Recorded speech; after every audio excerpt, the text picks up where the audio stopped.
नमस्कार।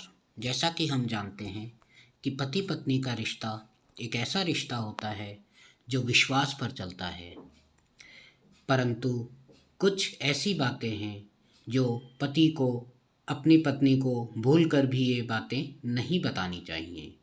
ऐसा चाणक्य नीति में कहा गया है।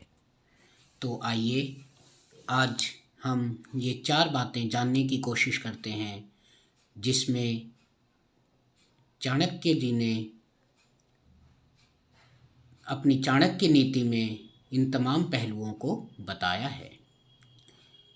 पहला है कमजोरी। चाणक्य कहते हैं कि पति को कभी अपनी पत्नी को कमजोरी नहीं बतानी चाहिए।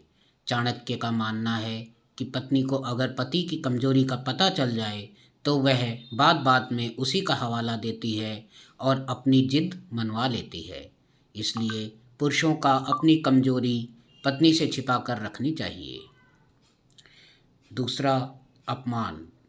चाणक्य कहते हैं कि पुरुषों को कभी अपने हुए अपमान के बारे में पत्नी को नहीं बताना चाहिए। महिलाओं के बारे में ऐसा माना जाता है कि बार बार फिर इसी अपमान का वे ताना देती रहती हैं। तीसरा होता है दान।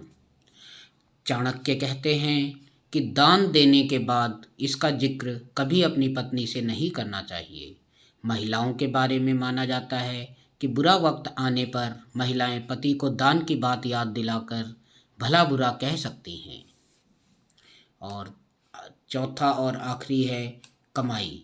चाणक्य कहते हैं कि पति को अपनी पत्नी को कमाई के बारे में नहीं बताना चाहिए। चाणक्य का मानना है कि अगर महिलाओं को कमाई के बारे में पता चल जाता है तो वह खर्चे पर रोक लगाने लगती हैं। कई बार ज़रूरी खर्चों पर भी रोक लगाने लगती हैं। धन्यवाद।